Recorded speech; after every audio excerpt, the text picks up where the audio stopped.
have that freedom and, you know, not be stressed out about being somewhere all the time. And that's taken me a little while to get used to, because I feel like I always have to be somewhere doing something. And it's sometimes like, hey, you don't have to. It's okay. Guys they're looking towards the Olympics. They're looking towards that Four Nations tournament coming up, and they want to put themselves on the radar for their countries. If you're a bubble guy for those Olympic and Four Nations teams, you want to put out show USA Hockey that you're serious and show them what you can do. And also, like I said, some of these guys haven't made the playoffs in a few years, and it's kind of like, I don't want to be sitting at home every day watching other guys do it. You hear Swayman talk, and it's almost like listening to those like daily affirmation podcasts, like we belong here, I believe, that kind of stuff. And it might sound cheesy or too much, but it is a big part of it, because you do have to stay in the moment. It's funny because you have to have a short memory, but also think of everything through ahead of time and, process a million things at once, but clear your mind. So it's like a golf swing, if you overthink it, you're going to shank it, but you have to be focused and diligent. So I think for me, you have to understand your personality. I never had the extra energy to expend being like too wound tight, We're really excited to have former NHL All-Star Cory Schneider with us.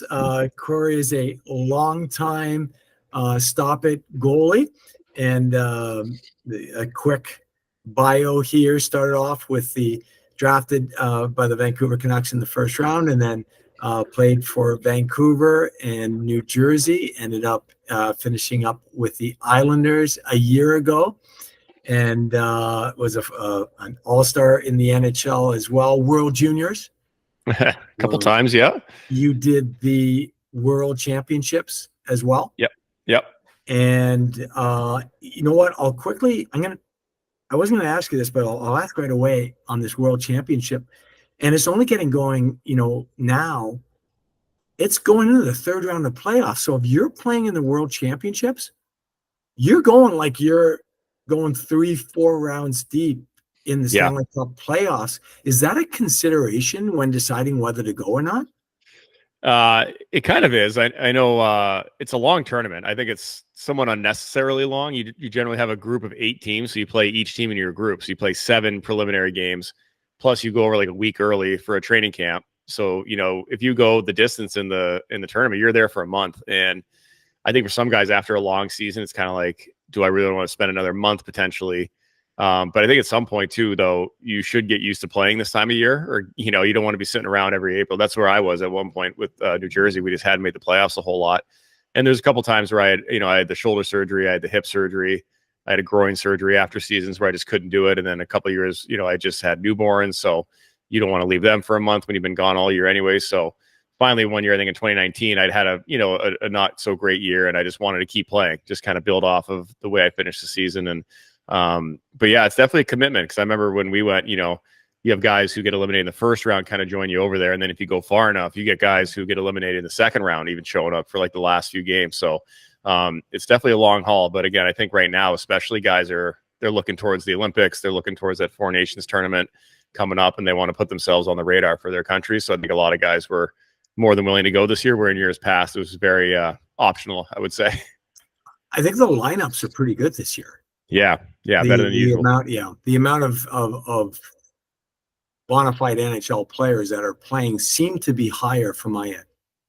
Yeah, and I think it's twofold. I think it's like I said, one, just keeping their names in the hat. If you're a bubble guy for those Olympic and Four Nations teams, you want to put out show USA Hockey that you're serious and show them what you can do. And also, like I said, some of these guys haven't made the playoffs in a few years, and it's kind of like, I don't want to be sitting at home every May watching other guys do it. So it's a good way to sort of keep in shape or get that intensity, that playoff-like intensity going when you're not in the playoffs. So talking about playoffs, you're doing an awesome job with the NHL Network and as an analyst. Who are you enjoying right now? Like, if you've got a game to watch tonight and you've got to cover a game for the NHL Network, and they say, hey, in your prep meeting, they go, okay, these are the teams we want to do. Like, who do you want to talk about right now as a goalie? Like, who are you really enjoying watching play? Right now, for me, it's Jeremy Swayman, and not just to be a Boston, not that we're a Boston podcast or whatever, but he reminds me a little bit of me in terms of, he's shown he can do it every time he's played in the last few years. He's played well, but then he's still in this rotation. Oh, we're going to rotate. And I'm just impressed the way he's just grabbed it and run with it. And I think he was always capable of that. But it's sort of like what I dealt with playing behind Roberto and then playing behind Marty. It's kind of like, oh, well, we don't know if he can be a starting goalie. And then but then you're like, well, the only way you find out is if you do it, right? You're only a starter once you start. And I think Swayman's been stuck in that a little bit, where I think he's definitely capable of doing more. Just the team has sort of held him back because Olmark's played great and, keeping him fresh and all that. But for Swayman, and the whole idea of like doing a rotation in the playoffs, a set rotation, never made any sense to me. And I think Swayman's just proving that, hey, I'm hot, I'm feeling it. Like, let me play, just let me keep going. And he's given them a reason to not play Olmark through no fault of Olmark. So I've loved his competitiveness. I like his swagger.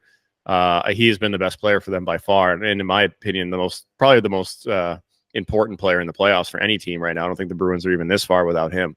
So I just like his game. He's athletic, but he's poised.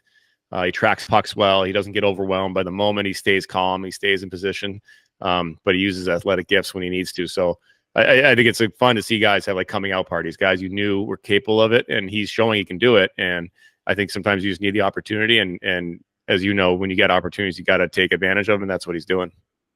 Merce, you've obviously been watching the Bruins a lot.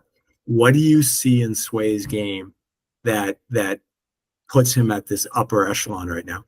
Honestly, I think it's his mental game, personally. Like, you see him skate to the corner, he's got this swagger about him, he's got this confidence. You never see him waver in his confidence and his body language. I think that helps him a lot. And personally, from a technical standpoint, he's so simple. He's not reaching outside of his post. He's not going crazy. He's not doing anything out of his element. He's really playing his game and staying within his box. So it's funny. A couple of things that I notice is that he seems to be going to that split. It's almost like, Cory used to drop that one knee down, right?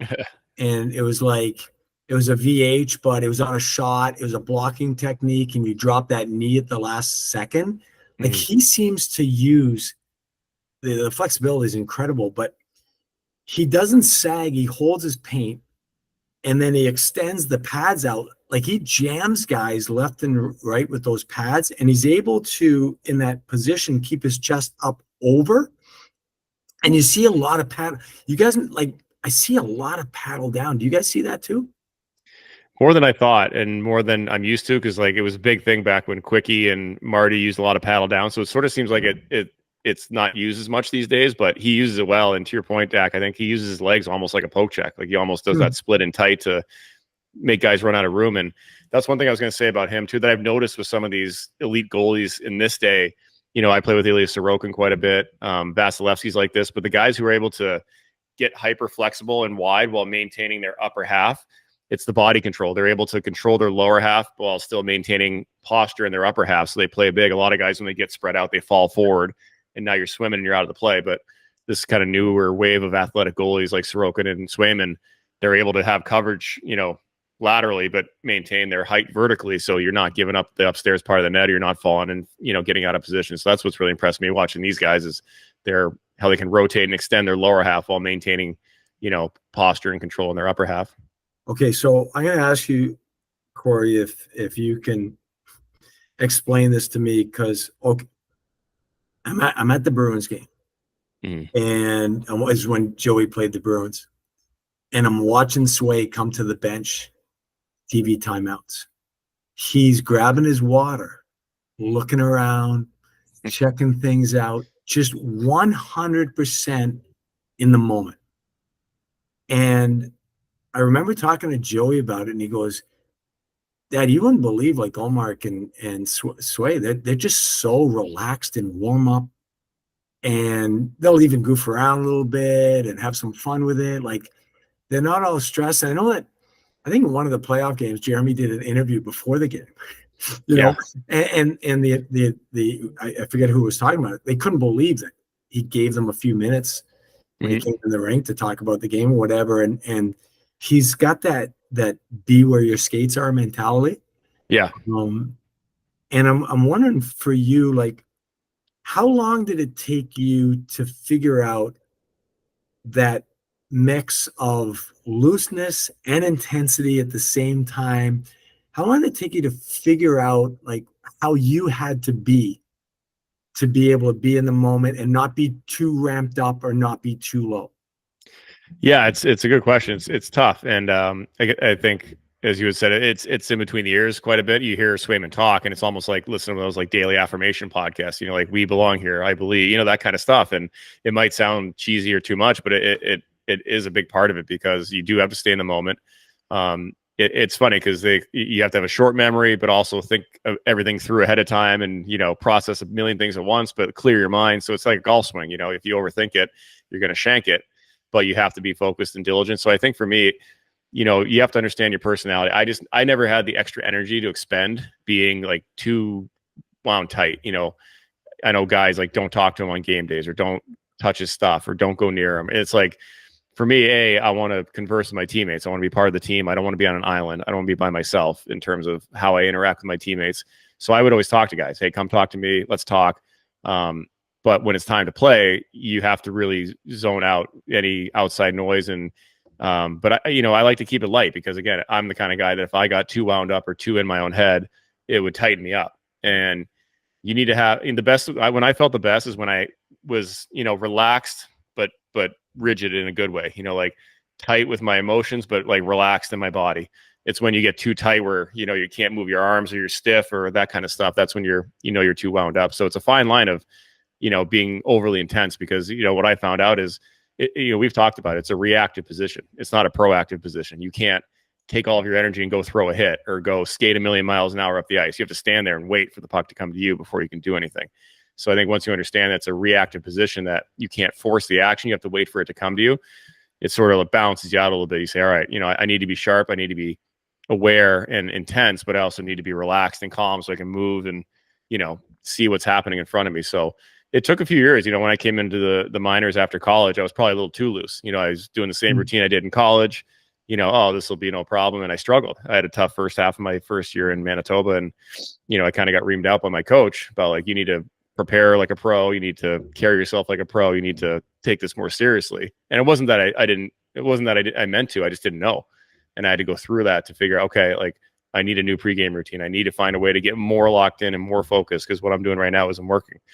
So a little bit's trial and error. And, sometimes you're not afforded the runway or the time to figure it out. You might get churned out of a league or out of a spot before you can get there. But I think everyone's individual and you have to know what your balance is and just strike that balance and not get, like I said, too one way or too the other way because you feel like you have to. Did you have any anchors or anything that would make you flip the switch? So I remember for me, it was later on in my career, I would have so much pregame anxiety. It was terrible. And I figured out that, hey, I'm going to just tune everything out until I go grab my mask. Mm-hmm. And when I grabbed my mask and put it on, that was my flipping of the switch. Yeah. But when I took that mask off, like it was off, and it took until I was older to be able to figure that out. Mm-hmm. That okay, my mask, that's my super power, my superhero mask, right? Disguise or something, yeah. And that would it's game time. Let's go. It's time to work. Did you have any anchors? Did you have anything that you used to flip your switch? Yeah, I mean, once I sort of developed my routine and figure out what worked for me, it was usually before the game when I would do my pregame routine. I would do all the physical stuff. You do the stretching, the warming up, the hand-eye coordination with the squash balls. I would do things like that just to activate my physical side. And then right before I went to go get dressed, I would find a quiet place in the locker room somewhere and throw on my headphones and just put on like a song and with my glove and blocker, and I would just sort of visualize. I would run through all the scenarios that I might run into in the game in my head and just sort of almost not play the game ahead of time, but just sort of say, all right, here are my keys. Here are my, my spots. Here's where I want to get to. Here's what I might see. So almost just trying to visualize what's going to happen before it happened. And when I got into that state and that mode, it was more of like the mental side of me, just sort of locking in and getting ready. And then, it was the last thing I did before I started getting dressed to go on the ice for warm-up. So for me, that was definitely something where I kind of was like, okay, now I need to really dial in mentally. And then, during the games, I would try to take it every 5 minutes. I would break it down into 5-minute segments, as we've talked about, just to stay present. Because I think if you in your head, if you try to think about a 60-minute game, it gets overwhelming. A lot can go wrong in 60 minutes. So you sort of start to create worries and things and bad images in your head because you're like, man, what if they do this? What if they do? But if you just sit there and say, all right, let's get the first 5 of the game out of the way. We have to have a good start. Okay, we did that. Now let's do the next 5. Let's get through that. And it just helps you break the game into more manageable segments that allows you to stay focused and stay present without worrying too much about what's going to happen. You know, we talking about Jeremy, and he's got a hell of a goalie at the other end. And Bob, what have you seen in Bobrovsky that has maybe you didn't see before, or something that you're paying attention to now that you're not playing? There's something that you might notice about his game. You know, it's funny because I played against him a lot in his prime too, when he was winning the Vezinas in Columbus, and he sort of has gone through an evolution where, you know, he was the guy for a while there when he won the 2 Vezinas, and then he got to Florida and he sort of was lost for a couple of years. He struggled, and you know, a good friend of mine played with him and said, yeah, he'll make these 10-bell saves, but then he'll let in easy ones from nowhere, and you're like, what's going on? And I don't know if it was the contract he signed or just sometimes, as you know, when you leave a system, you're behind Torts in Columbus. And not to take anything away from him, but then you go to Florida where it's a little more wide open. It's a big adjustment for at that time. It was wide. Yeah, it was a huge adjustment for him. So yeah, that can take a lot out of you. But for me right now, he's 34 now. He's kind of getting up there, and it's his competitiveness. Like, I always knew he was a competitive guy, but like watching him battle and compete, it seems like he's competing harder than he did when he first got to Florida. You know, I don't know, again, if he was sort of frustrated or acclimating, or, you know, you had the big contract, but just, you know, he's made some saves. He's competing. Like, it's, to me, at that age, I think you have all the experience and all the knowledge, but it's how hard you compete. And from what I hear, he keeps himself in amazing shape. Like, he's an animal on the bike, and it's just, he just gets after it. So, I mean, I think technically he's always had it, but for me now, for him, it's just that extra attention to detail and that competitiveness he's been showing has made him kind of like the Bob of 6 or 7 years ago. Hey, Merce, you're such a gearhead. Do you know Bob loves new equipment? If he could play with a brand new set of gloves and pads every game, he would do it. You know, some guys, it's funny how it works, because some guys like really like that softer pad and softer gear, and they get used to their gear. They get put inside a box, but obviously for Bob, it's a little bit different, right? He probably likes that stiff feel in his pads, or just feeling that new gear in his hand is probably just a comfort thing for him, right? And he has the benefit of being in the NHL, so he can do that. But yeah, for most guys, you can't do that. So overall, I mean, for him, if that works for him, have at it. Yes, and his salary, yeah, the cost of equipment compared to what he gets paid, it's a drop in the bucket. So yeah, if that's what makes him play well, that, you know, we'll do that. We'll get you some gear here. Whatever you need, man. Yeah, absolutely. So me and Merce combined, how many NHL playoff games do we have combined, Merce? Well, I have 0. I don't know about you, but I've got 0. Okay, so the guy on this call that has the playoff games played, I'm watching these games, and I feel like I'm watching another level. Like, it's like it's another league. You get to 16 teams, and is it just me? It's just overwhelming for me to see the difference between what a regular season looks like and a playoff game. It's definitely, there's definitely a difference. And, you know, I would say the regular season these days is even more competitive than maybe it was 10 years ago, where you could, I remember when I came in the league, you could literally pencil in when your backup could play and you probably win if you're on a good team. I remember in Vancouver, they were like, all right, Roberto's here, we're going to play Phoenix at home, Schneider, you're getting that one, that's a win. You know, like, you could literally just sort of go through it. We had a good team, so that helped. But nowadays, it's like, if you're not ready to go, you're going to get embarrassed by anybody in the league. It doesn't matter who you are. So I think the regular season's picked it up, but I think what that leads to is the playoffs have gotten even more intense. And it's people try to understand the difference. And first of all, 82 games, you have to manage. It's a marathon. You can't block every shot or throw every hit. Otherwise, you're going to fall apart by the end of the season. So there is some kind of management in there. And the good teams know when they're on a skid or they're not playing, well, hey guys, let's play this like a playoff game. And when you say that, it means stick detail, gaps. You know, it's hard to be up on a guy every night of every game in the season, like in their jersey, stick checking them, not giving them any space, finishing your hits. Like, that takes a lot of energy, mental and physical. And you'll do it for spurts in games when you need to, but come playoff time, it's like, that's when you cross all your T's and dot all your I's. It's like, you block every shot, you finish every hit, you give them no space, no gap, no nothing. And just the emotional energy. I think Vasilevsky said a playoff game for a goalie is like a game and a half in the regular season, just the mental and physical toll of how much you put into it. And Because it's a sprint. You say, hey, our season could be over in 4 games, so we have no margin for error here.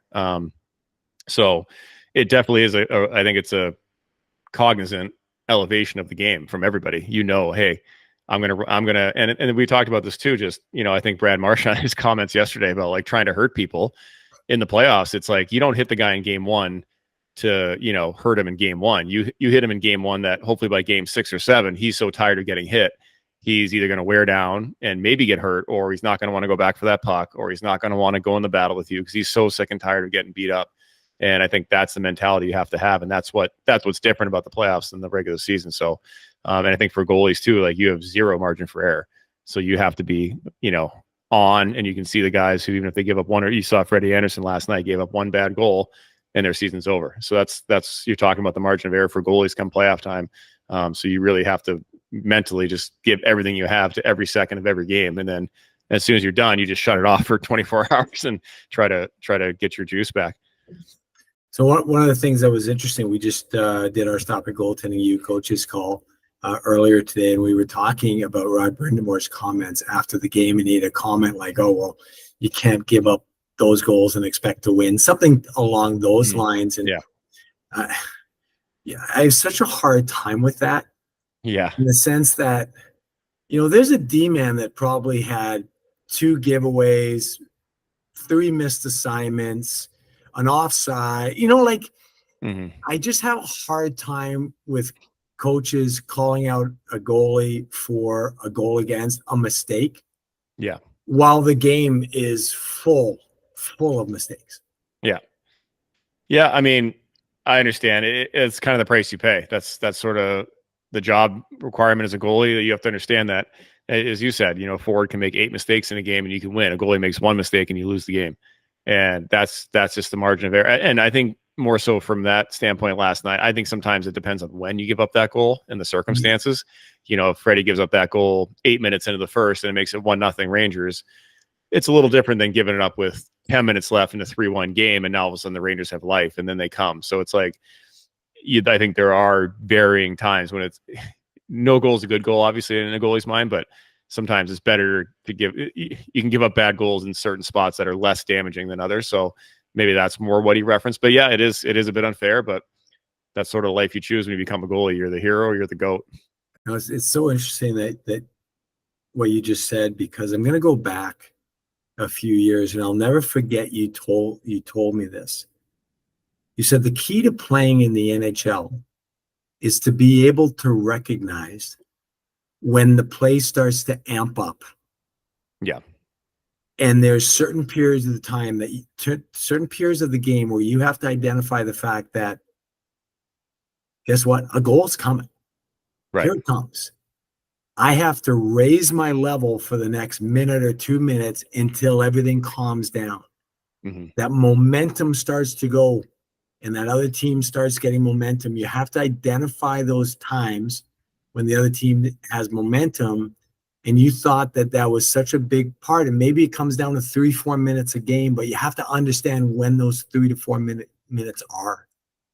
Yeah. And I think that comes with experience and learning and living through it. But yeah, for me, it was more often than not, unless you're on a bad team and you're constantly under duress, as a goalie, like nothing happens for 40 minutes out of the game. You know what I mean? Like the puck's in the neutral zone, it's on the other end, they break it in, they don't, a little forecheck, but like the amount of time you're actually, engaged and looking and ready and moving and making saves is probably, it depends on the game, but 10 to 20 minutes. So for me, it was learning at that level, understanding your team, like, hey, what are our deficiencies? When do we fall asleep? When do we struggle? Are we slow starting team? Are we, after we score a goal, do we have let-ups? Like you sort of have to get to know the psyche of your team and know that better than they do. And for me, I always thought the first 5 and the last 5 minutes of each period were huge moments, because if you get up an early goal in the period, now you're chasing it. Or if you give up a late goal, it gives them life. And to your point, like a power play with 3 minutes left in the second period and you are up 2-0. That's a big 2 minutes. You sort of have to say, okay, I gotta raise my game here and shut them down on this power play. Because if they get one, it's 2-1 going to the third, they're feeling good, and all of a sudden the game's up in the air a bit, whereas we're up 2-0, we've been in charge the whole game, it seems pretty easy, it's going well, but that's a moment where the game can flip. And I think as a goalie, you have to identify and recognize those pressure points and say, this is where I need to be a little bit better. I need to be 10% better, or I need to, again, if we're talking about a game as a marathon, there's certain points where you have to give it a little more than others. And I think that was important for me to learn throughout my career. Like, hey, identify these moments, even if your team doesn't recognize them, because this is when they're prone to making mistakes and where they struggle, and you have to be the one to cover up those mistakes.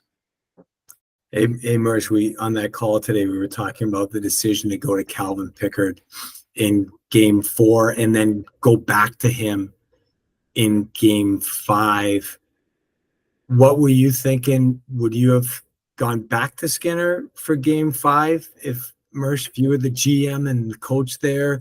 And now, now they're looking at a game 6. I'm sure this podcast is going to be out after that game, but so you're really going to be on it right now.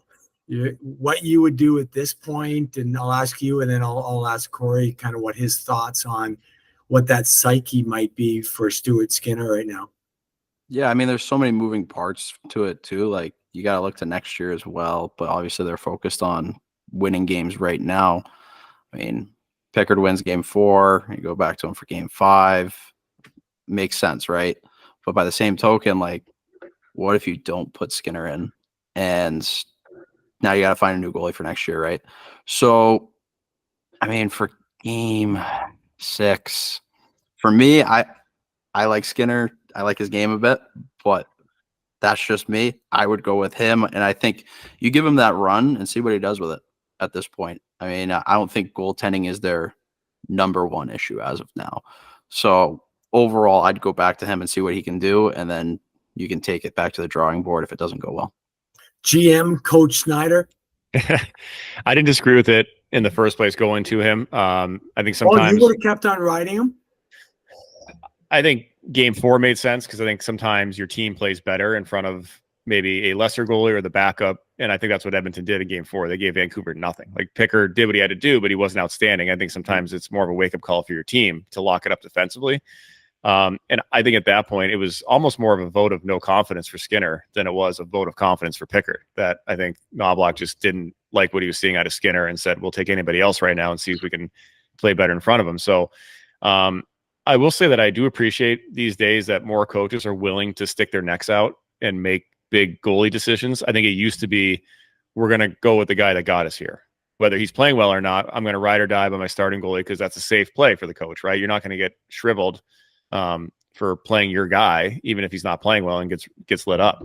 So I think these days coaches are more worried about winning tonight's game, and I'm going to go with the guy who I think is going to give me the best chance. So as you said, Merch, like the safe choice is to go back with Skinner. He's our guy. He's been our guy all year. He's here next year. We got to, play the lot. But like, if the coach doesn't believe in Skinner right now, I think you stay with Pickard. I thought he played all right last night. It wasn't his fault. He had 35 shots and 3 against. Mm-hmm. But also, are you going to put your whole season on the third string goalie who's played 2 playoff games in his career? So, I mean, I think he knows better than I do. I bet you we'll see Skinner at home tomorrow night.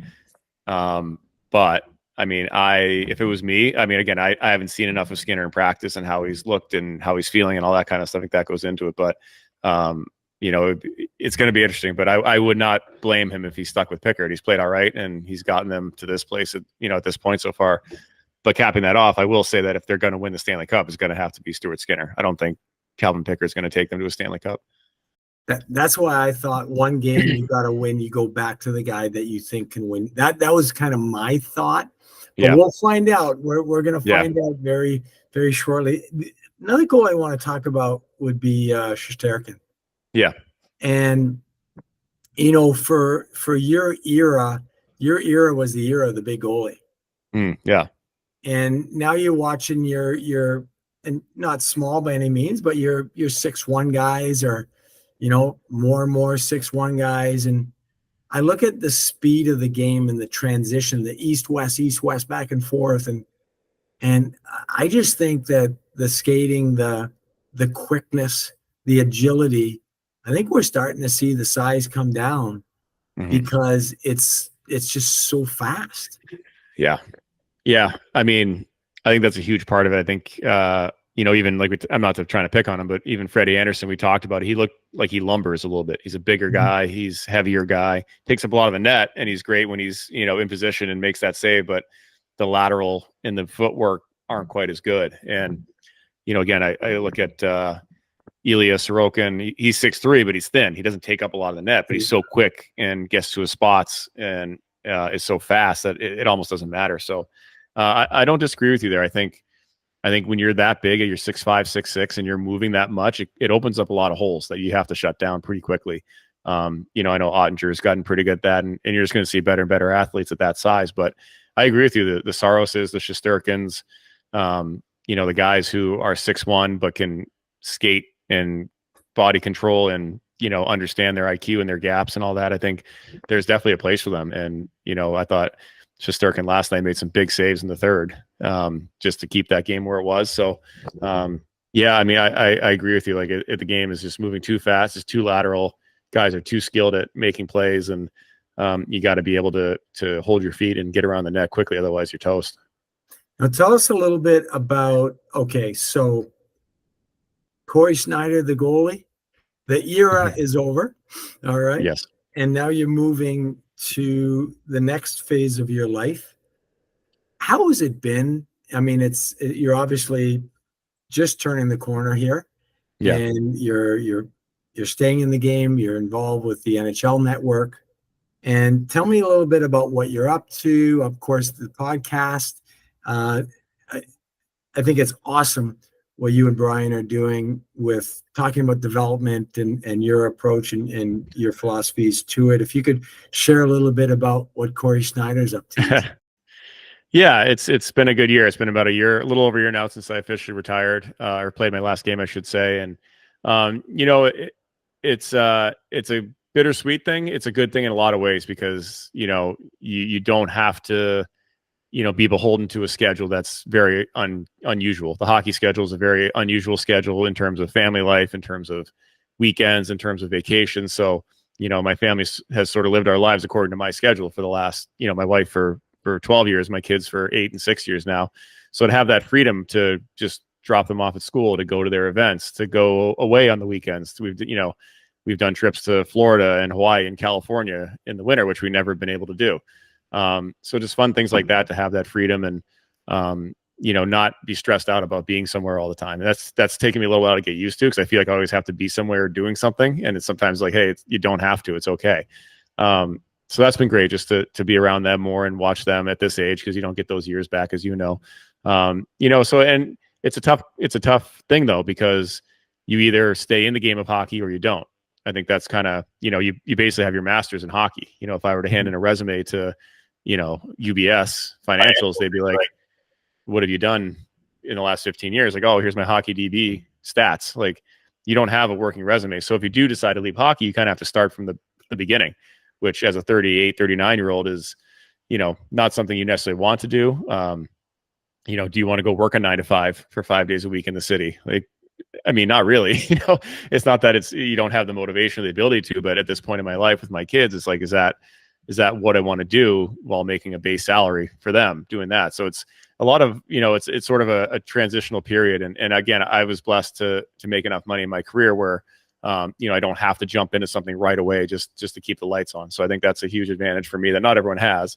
But I think doing the NHL Network, doing Islanders games, doing the podcast, it keeps me involved in hockey, because if I didn't, I probably wouldn't be watching as much. I probably wouldn't be paying attention. And, as we talked about the other day, it keeps your name relevant. It keeps you relevant in the game. So that way, if somebody comes knocking in a year or two and says, hey, we want you to do this media gig, or we want you to come join our organization, they know who you are and they've heard you and they can see your work. Because otherwise, if you step away from the game for a year or two, it's kind of like, who are you again? We forgot. And even doing NHL Network this year, we did opening night. It was the Blackhawks against the Penguins, Bedar's first game. And I looked at the Blackhawks lineup and I didn't know 6 of the guys in the lineup.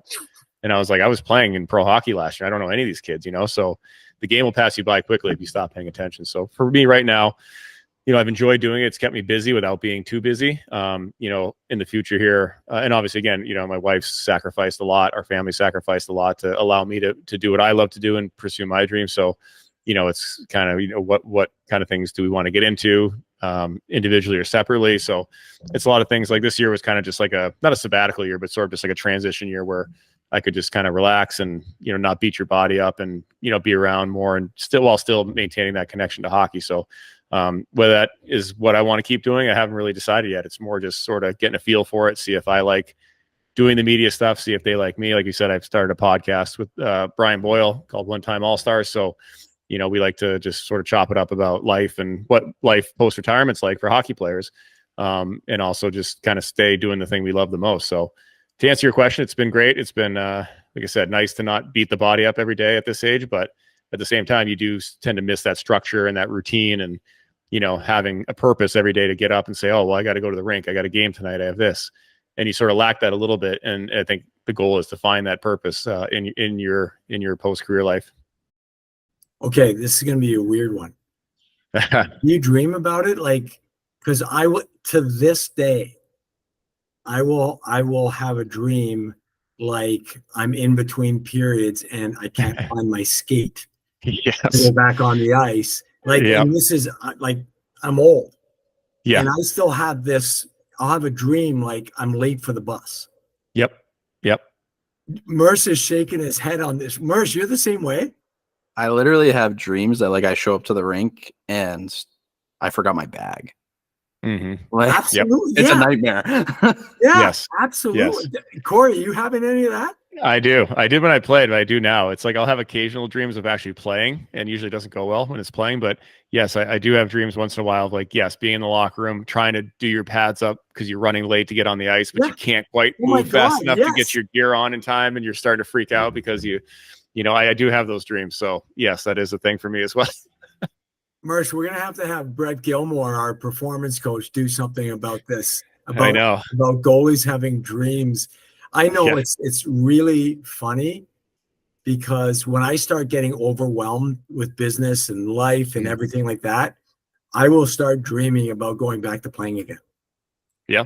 Yeah. I mean, because life was easy. Life is pretty easy back then in the sense that you don't have 100 things going on. You just got to play. Right. Exactly. That's where your focus is. So, that is a very real thing. So maybe there should be some sort of grant or study on why goalies have post-traumatic stress dreams or something like that about getting dressed. 100%. I feel so good. You have no idea how good I feel right now because I just thought it was me. We just got to start asking everybody. The other one I have is golfing, and I'm trying to put my tee in the ground to hit the ball, and the ball either keeps falling off or I get the tee's in the wrong spot where I can't hit it, and it takes me like 100 swings to just get the tee shot off, and then I duff the tee shot. So maybe that's another one. Maybe it's a sports thing or a goalie thing. I don't know what it is. Oh, that's hilarious. Well, we can't thank you enough for joining us. You're such a big part of Stop It Goaltending, and we're thankful for you to be with us for so many years, and for myself watching you grow up and become an NHLer and just being along for the ride. So it was a real pleasure to have you on today, and it's been a pleasure to watch your career, and now we get to watch your post-career. That's right. Well, I appreciate it. And again, Stop It was a huge part of my career. So it's always fun to watch you guys come up with the next thing or whatever you're doing now, because it's like so far beyond what we were doing 20 years ago. So it's awesome to see you guys continuing to work with guys and develop. And hey, now you get to just live it all over again with Joey. All the stress of being a goalie dad it never ends apparently. So just happy for you guys. Thank you. Absolutely. Merce. Yep. Thanks, Corey. Really appreciate it. Can't wait to see what you're up to moving forward. We'll see. Thanks, Corey. Thanks, guys. All right, guys. Take care. One thing, Merce, I think Corey's got to stay in the entertainment business because he just does such a great job. Every answer is so good, and there's so many nuggets that we can take away from it. It's unbelievable. Personally, I remember when I was 12, 14 at Merrimack sleepaway camps, at the days of the Merrimack sleepaway camps, just sitting at the rink watching them. I was able to get on the ice a couple times when I was watching and waiting for you to wave me onto the ice every day. And watching him then and now watching him doing what he's doing now, it's been pretty cool. He had a great career. He's a smart guy. So I always referred to him as the businessman. Everything calculated. And so his job as an analyst right now on the NHL network, I mean, that's exactly what he's able to do is he's able to figure out stuff, right? Just, here's the situation, figure it out. And he's got a calm demeanor to him. You could tell in that podcast, he stays in the moment, very real, very, very honest. He's just an impressive person overall. And the way that he articulates it, everybody can understand, which is just, it's awesome. He's not too high, he's not too low, and he puts it right in the middle where I think everybody's going to get something out of that one. And it was so interesting to talk about the playoffs because, I remember when he was with Vancouver and they were playing Boston in the finals. And he had to come in too. He came in like he didn't start, and Roberto was the starter there. But, I remember going to see him in Game 6, and it could have been Vancouver winning in Boston to win a Stanley Cup. And it would have been awesome to be there and watching him win. And unfortunately, it didn't work out for him, but back in Vancouver for Game 7. But one of the things that I talk a lot about is always having a growth mindset and always learning. And Cory's always had nice things to say about his experiences at Stop It Goaltending with me as a coach and so on and so forth. But I've learned just as much from him as he's learned from me. Yeah, definitely. You can definitely learn a lot from that guy. And just from the growth mindset standpoint, right? He grew as a goalie, and now he's going to grow as whatever he wants to do next. There's so many things he could get into. He's really got the entertainment thing, but he could do anything, I think, in my opinion. But here's something really interesting. A funny story about Cory. Cory came to Stop It Goaltending when he was about, 13, 14 years old. He was about to go into Phillips Andover Academy. And it was the Phillips Andover coach, Dean Boylan, great guy. And he actually, recommended that Cory come to us. And after the first week, Dean called me up and said, "So how's Schneider?" And I went, "Oh, he's not good, but he can stop a puck." And what Cory he had the ability to read a play, read a release, figure out how to make a save. He was just raw, didn't have technique and structure. And, you didn't know, was he going to be the starting goalie at Phillips Andover Academy? Like, what was going to happen? You didn't know at that time. They had another goalie coming in the exact same year, and they were going to have to battle it out. And when Cory took that natural ability, and then he brought in the mechanics and the structure, it was 4 years later, he's a first-round draft pick in the NHL. I think that's something that we miss, is just that pure athleticism. I think that probably goes to a different subject of playing different sports and all that fun stuff. But for me, you can't just be a goalie. You got to be a complete athlete. I think that's something that a lot of people miss. And I think moving up through the ranks, especially early on, right? Remember that coaches call on the Stop It Goaltending coaches workshop today? And it was all the coaches saying the same thing, especially early on. Yeah, those developmental years. Play a lot of different sports, learn how to control your body different ways, learn how to figure out how to play games and win games, different types of games, different types of sports. And then you get more into the specialization following that. Yeah, definitely. And I think like just pure motor skills, right? Because you have these motor skills as a goalie, but sometimes the game doesn't allow you to just use those, right? Yeah. So having those motor skills in your back pocket, in your toolbox from when you were 12, that's going to help you immensely as you move up through the ranks. Yeah. Well, it's a pleasure having Cory on. Is another podcast in the books. Another one down, another quality podcast. I really hope everybody's getting something out of these because there's nuggets everywhere. And if you like this podcast, please leave us a comment down below. Give us a thumbs up, the whole nine. Appreciate it. Thanks, Merce. And remember, guys, you got this. I hope you enjoyed the Goalie Podcast by Stop It Goaltending U. If you haven't already downloaded the Stop It Goaltending U app, you can get your free 7-day trial at either the App Store or Google Play.